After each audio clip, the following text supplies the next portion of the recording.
हमारा चैप्टर 1 सौर मंडल में पृथ्वी आरंभ होता है सूर्यास्त के बाद के आकाश के बारे में समझाने से, जहाँ सबसे पहले समझाया गया है पूर्णिमा और अमावस्या के बारे में। ये बहुत बेसिक सा नॉलेज है। हम सब जानते हैं कि वो रात्रि जब चंद्रमा अपने पूर्ण आकार में प्रदर्शित होता है उसे हम पूर्णिमा कहते हैं, और वो रात जब हमें आसमान में चांद नहीं दिखाई देता अमावस्या कहलाती है। सूर्य, चंद्रमा और वो सभी वस्तुएं जो रात के समय हमें आसमान में चमकती दिखाई देती हैं, उन सभी को हम खगोलीय पिंड कहते हैं। कुछ खगोलीय पिंड बड़े आकार के और गर्म होते हैं और ये गैसों से निर्मित होते हैं। इनका अपना प्रकाश और ऊष्मा होती है जिसे वे बड़ी मात्रा में उत्सर्जित करते हैं। इन खगोलीय पिंडों को ही तारा कहते हैं। तो चलिए, हमने खगोलीय पिंडों को समझा और जिस खगोलीय पिंड के बारे में हमने सबसे पहले अध्ययन किया वह है तारा। ये तारे आकार में बड़े होते हैं, इनके पास अपनी ऊष्मा और प्रकाश होता है और ये प्रकृति में गर्म होते हैं। हमारा सूर्य भी एक तारा है। वास्तव में हमें आसमान में जो बहुत छोटे छोटे खगोलीय पिंड चमकते हुए दिखाई देते हैं, हम उन्हें ही तारा मानते हैं, पर हमारा सूर्य भी एक तारा ही है। हमारे अन्य तारे जो हमें आसमान में चमकते हुए दिखाई देते हैं, हम उनकी ऊष्मा और उनके प्रकाश को महसूस नहीं कर पाते, और वो हमें इतने छोटे इसलिए दिखाई देते हैं क्योंकि वे हमसे बहुत अधिक दूरी पर स्थित हैं। इन्हीं तारों के विभिन्न समूहों के द्वारा बनाई गई आकृतियों को नक्षत्र मंडल कहा जाता है। अर्सा मेजर और बिग बियर इन्हीं नक्षत्र मंडलों का एक उदाहरण है, और वो नक्षत्र मंडल जिसे हम आसानी से आसमान में पहचान सकते हैं वह है सप्तऋषि, जिसे 7 ऋषियों या 7 संतों का समूह कहा जाता है। ये 7 तारों का समूह है जो नक्षत्र मंडल अर्सा मेजर का ही एक भाग है। अगर हम इस सप्तऋषि से एक काल्पनिक रेखा खींचें तो हम ध्रुव तारे को इंगित कर पाएंगे। ध्रुव तारा आसमान में हमेशा एक ही स्थान पर रहता है और इसे उत्तरी तारा कहते हैं क्योंकि यह उत्तर दिशा को बताता है। प्राचीन काल में जब हमारे पास कंपास और आधुनिक तकनीकों जैसी टेक्नोलॉजीज नहीं थी, तब हम इसी ध्रुव तारे की सहायता से ही दिशाओं का निर्धारण करते थे। तो हमारा यह ध्रुव तारा हमारा दिशा संकेतक की तरह ही कार्य करता है। तारों के बाद हमें जिस खगोलीय पिंड का अध्ययन करना है वह है ग्रह। ग्रह वे खगोलीय पिंड हैं जिनके पास अपना प्रकाश और ऊष्मा नहीं होती, वे तारों से प्रकाशित होते हैं। ग्रह जिन्हें प्लैनेट कहा जाता है, ये शब्द ग्रीक भाषा के शब्द प्लैनेटाइज से बना है, जिसका अर्थ होता है परिभ्रमक, अर्थात चारों ओर घूमने वाले। अर्थात यह ग्रह किसी न किसी एक स्थिर खगोलीय पिंड के चारों ओर परिभ्रमण करते हैं। किसी भी एक खगोलीय पिंड के चारों ओर घूमते हैं। यहाँ पर कई बार हम परिक्रमण और घूर्णन इन दोनों शब्दों में बहुत कंफ्यूज होते हैं। घूर्णन से तात्पर्य किसी भी ग्रह का अपने अक्ष पर चारों ओर घूमने से होता है, जबकि परिक्रमण से तात्पर्य किसी एक स्थिर खगोलीय पिंड के चारों ओर घूमने से है। हमारे सौरमंडल के सभी ग्रह सूर्य के चारों ओर परिक्रमण करते हैं। हमारी पृथ्वी जिस पर हम रहते हैं वह एक प्लैनेट है, एक ग्रह है जो अपना पूरा प्रकाश और ऊष्मा सूर्य से प्राप्त करती है। सौरमंडल के सभी ग्रह सूर्य का ही परिक्रमण करते हैं। अब ग्रहों के बाद हमें जिस खगोलीय पिंड का अध्ययन करना वह है उपग्रह, सैटेलाइट। हमने अभी देखा कि ग्रह सूर्य के चारों ओर परिक्रमण करते हैं, परंतु उपग्रह इन ग्रहों के चारों ओर परिक्रमण करते हैं। जैसे कि हमारा चंद्रमा पृथ्वी के चारों ओर चक्कर लगाता है और इसीलिए यह पृथ्वी का एक प्राकृतिक उपग्रह है। परंतु आज हम मानव निर्मित कई कृत्रिम उपग्रह भी आसमान में भेज रहे हैं। आज हमारा इसरो दिन प्रतिदिन नए सैटेलाइट्स को आसमान में भेज रहा है जो कई प्रकार के हैं। परंतु उन सब के बारे में पढ़ने से पहले हमारे लिए यहाँ पे ज़रूरी था ये पढ़ना कि आखिर उपग्रह होते क्या हैं। तो चलिए, उपग्रहों के बारे में अध्ययन करने के बाद अब हमें आना है अपने प्रमुख टॉपिक पे। अब हमें अध्ययन करना है सौर मंडल के बारे में। सूर्य, 8 अन्य ग्रहों, उपग्रहों और कुछ अन्य खगोलीय पिंड जैसे क्षुद्र ग्रह और उल्का पिंड से मिलकर सौर मंडल का निर्माण होता है। इसे हम सौर परिवार भी कह सकते हैं, जिसका मुखिया सूर्य है। यहाँ पे हम सौर मंडल का अध्ययन इस डायग्राम के माध्यम से करेंगे। ये है हमारा सौर मंडल, जिसमें ये रहा हमारा सूर्य और ये अन्य ग्रह जो इसका परिक्रमण करते हैं।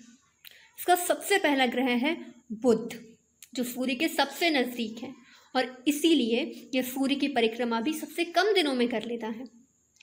सूर्य से सबसे अधिक नज़दीक होने के कारण बुध का अपना कोई उपग्रह नहीं है।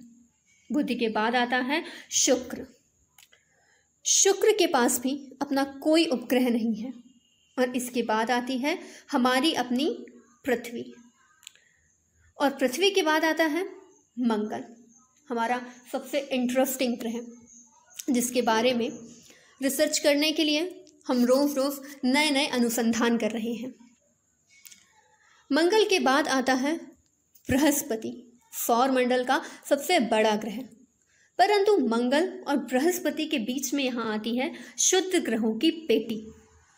शुद्ध ग्रह वास्तव में इन्हीं ग्रहों के टूटे हुए भाग होते हैं जो सूर्य के चारों ओर चक्कर लगाते हैं, और यहाँ पर ये इन सभी शुद्ध ग्रहों का एक समूह है जिसे शुद्ध ग्रहों की पेटी कहा जाता है। बृहस्पति के बाद अगला ग्रह आता है शनि, उसके बाद अरुण और वरुण, जिन्हें यूरेनस या नेपच्यून कहा जाता है। यहाँ पर सभी 8 ग्रहों के बारे में कुछ कुछ इन्फॉर्मेशन दी हुई है। हम जानते हैं कि पहले हमारे सौरमंडल में 9 ग्रह थे, लेकिन प्लूटो को बौने ग्रह की श्रेणी में शामिल कर दिया गया और अब हमारे सौरमंडल में केवल 8 ग्रह हैं।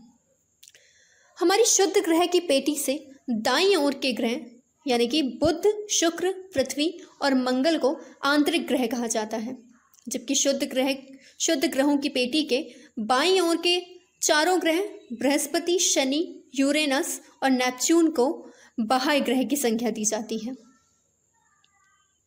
सूर्य के आंतरिक ग्रह सूर्य के बेहद नज़दीक हैं और अधिकांशतः चट्टानों से निर्मित हैं, जबकि सूर्य के बाह्य ग्रह सूर्य से दूरी पर स्थित हैं और अधिकांशतः गैसों और तरल पदार्थों से मिलकर बने हैं। तो चलिए, सौर मंडल के चित्रात्मक वर्णन के बाद अब हम इसके एक एक सदस्य से परिचय कर लेते हैं। हमारे सौर परिवार का मुखिया यानी कि सूर्य। सूर्य सौर मंडल के केंद्र में स्थित है। यह सौर मंडल का सबसे बड़ा खगोलीय पिंड है और बहुत गर्म गैसों से बना हुआ है। वो सूर्य का खिंचाव बली है जो सौर मंडल को बांधे रखता है। सौर सूर्य से संबंधित है और इसीलिए सूर्य के आधार पर ही सौर मंडल को यह नाम दिया गया है। सूर्य सौर मंडल के लिए प्रकाश और ऊष्मा का एकमात्र स्रोत है, लेकिन पृथ्वी पर रहते हुए भी हमें इसकी अत्यधिक तेज ऊष्मा हमें महसूस नहीं होती, क्योंकि नज़दीक का तारा होने के बाद भी ये हमसे बहुत दूर है, लगभग 15 करोड़ किलोमीटर दूर। यह 6th क्लास के चैप्टर 1 में हम सूर्य का केवल एक परिचय ले रहे हैं, लेकिन यहाँ हम समझ सकते हैं कि सूर्य भी पृथ्वी की भांति कई परतों में विभाजित है। जैसे पृथ्वी की परतें हैं, उसी प्रकार सूर्य की भी परतें हैं जिनसे मिलकर सूर्य निर्मित हुआ है। सूर्य के बाद जिन खगोलीय पिंडों का हमें अध्ययन करना है वह है ग्रह। हमने अभी देखा कि हमारे सौर मंडल में 8 ग्रह हैं, बुध, शुक्र, पृथ्वी, मंगल, बृहस्पति, शनि, यूरेनस और नेपच्यून। सौर मंडल के सभी 8 ग्रह एक निश्चित पथ पर सूर्य का चक्कर लगाते हैं। ये रास्ते दीर्घ वृत्ताकार में फैले हुए हैं और ये कक्षा कहलाते हैं। ये कक्षाएं वास्तव में हमारे अध्ययन के लिए अति आवश्यक है। तो चलिए, यहाँ मैंने एक डायग्राम बनाया है जिससे हम कक्षा के बारे में पढ़ेंगे। कोई भी ग्रह, मतलब हमारे सौर मंडल के जितने भी ग्रह हैं, हम जानते हैं कि सूर्य का परिक्रमण करते हैं, उसके चारों ओर चक्कर लगाते हैं। हमारी पृथ्वी भी सूर्य के चारों ओर चक्कर लगाती है, लेकिन ये जो चक्कर लगाते हैं ये दीर्घ वृत्ताकार पथ में लगाते हैं। तो हमारे ग्रह जिस पथ में, जिस रास्ते पे सूर्य का चक्कर लगाते हैं, उसी पथ को इनकी कक्षा कहा जाता है। जिससे हमारी पृथ्वी इस रास्ते के द्वारा सूर्य का चक्कर लगाती है, तो इसे हमारी पृथ्वी की कक्षा कहा जाता है। इससे हमारा ये जो चंद्रमा है ये पृथ्वी का चक्कर लगाता है इस रास्ते से, तो इसे चंद्रमा की कक्षा कहा जाता है, इसे ऑर्बिट कहा जाता है। आज जब हम इसरो के द्वारा छोड़ी गई किसी भी सैटेलाइट के बारे में पढ़ते हैं, तो हमारे लिए समझना ज़रूरी हो जाता है कि वो सैटेलाइट किस ऑर्बिट में छोड़ी गई है, किस कक्षा में छोड़ी गई है। तो वहाँ पे कक्षा से तात्पर्य सिर्फ उस रास्ते से होता है जिस रास्ते पर वह पृथ्वी का चक्कर लगाएगी। जैसे लो अर्थ ऑर्बिट, जैसे पृथ्वी की निचली कक्षा, पोलर ऑर्बिट, सन सिंक्रोनस ऑर्बिट, ये सब और कुछ नहीं बल्कि वे रास्ते हैं जिन पर पृथ्वी के चारों ओर वे सैटेलाइट्स चक्कर लगाएंगी।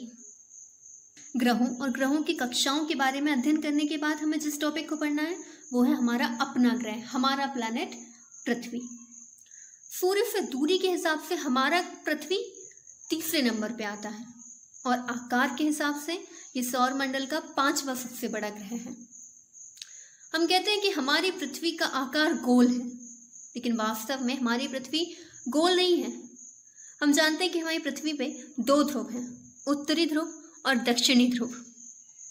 हमारी पृथ्वी इन दोनों ध्रुवों के पास से थोड़ी सी चपटी है और यही कारण है कि हमारी पृथ्वी का जो आकार है उसे भू-आब कहा जाता है। भू-आब का मतलब है भू के समान आकार, यानी कि पृथ्वी के समान आकार। हमारी पृथ्वी ना तो अत्यधिक गर्म है और ना ही अत्यधिक ठंडी, और हमारी पृथ्वी पर उपस्थित है जल।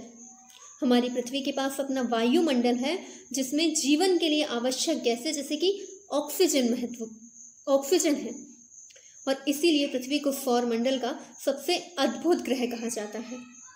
हमारी पृथ्वी पर अन्य ग्रहों से अलग जीवन संभव है। हमारी पृथ्वी का 2/3 हिस्सा जल से ढका हुआ है और इसीलिए इसे नीला ग्रह भी कहा जाता है। हमें पृथ्वी के बाद हमें पढ़ना है चंद्रमा, हमारे मून के बारे में। हमारी पृथ्वी के पास अपना केवल एक ही प्राकृतिक उपग्रह है और वह है चंद्रमा। हमारे चंद्रमा का व्यास पृथ्वी के व्यास का केवल 1/4 1/4 है, पर हमारी पृथ्वी से हमें यह बड़ा इसीलिए प्रतीत होता है क्योंकि इसकी दूरी सूर्य की दूरी से अपेक्षाकृत कम है। चंद्रमा से पृथ्वी की दूरी लगभग 3,84,400 किलोमीटर दूर है, जबकि हमने अभी देखा था कि सूर्य से पृथ्वी की दूरी लगभग 15 करोड़ किलोमीटर है।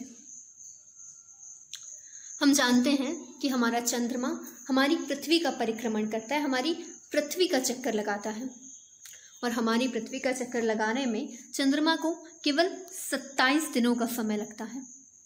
और हमारे चंद्रमा का परिक्रमण और घूर्णन काल एक ही है, मतलब जितने टाइम में वह पृथ्वी का चक्कर लगाता है उतने ही समय में वह अपने अक्ष पर भी एक चक्कर पूरा करता है।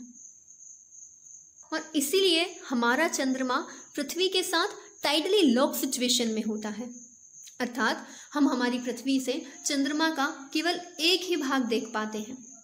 परंतु वर्तमान में तो हम ऐसे कई अनुसंधान कर रहे हैं जिससे हम चंद्रमा के उस अप्रदर्शित भाग को भी देखने में कामयाब होंगे। हमने अपने अनुसंधानों से पता किया है कि चंद्रमा की परिस्थितियां जीवन के लिए अनुकूल नहीं। चंद्रमा की सतह पर पर्वत, मैदान और गड्ढे हैं, और चंद्रमा की सतह पर यही पर्वत, मैदान और गड्ढे छाया बनाते हैं। तो चलिए यहाँ पे ये चीज़ तो क्लियर हो गई कि हमारे चंद्रमा पे हमें जो अलग अलग प्रकार की छाया दिखती हैं वे इस पर उपस्थित पर्वत, मैदान और गड्ढों की छाया है। हमारी पृथ्वी, सूर्य और चंद्रमा जैसे खगोलीय पिंडों के बारे में सौरमंडल के अन्य खगोलीय पिंडों में शामिल है शुद्ध ग्रह। क्षुद्र ग्रह ग्रहों के ही भाग होते हैं जो बहुत वर्ष पहले हुए विस्फोट के बाद ग्रहों से टूटकर अलग हो गए हैं।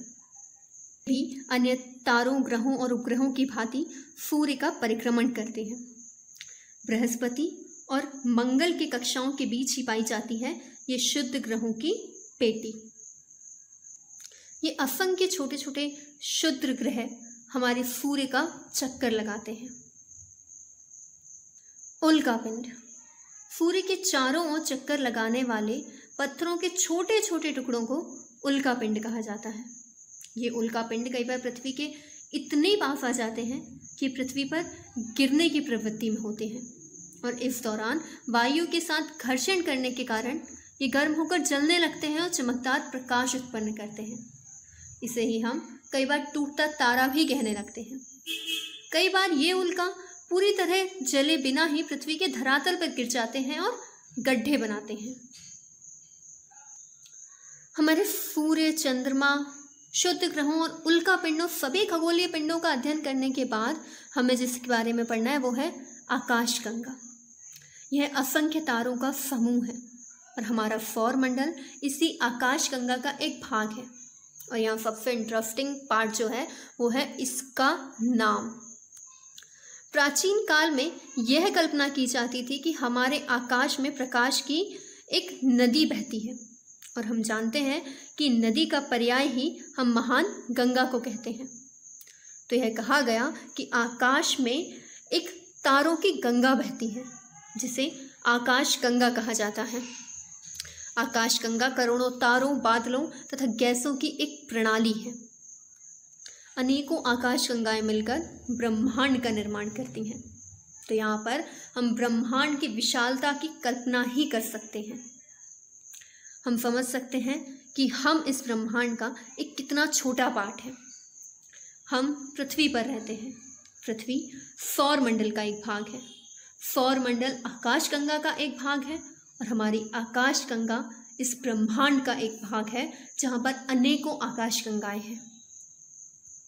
तो यहाँ हम समझ सकते हैं कि हम इस ब्रह्मांड, इस यूनिवर्स का कितना छोटा सा भाग है।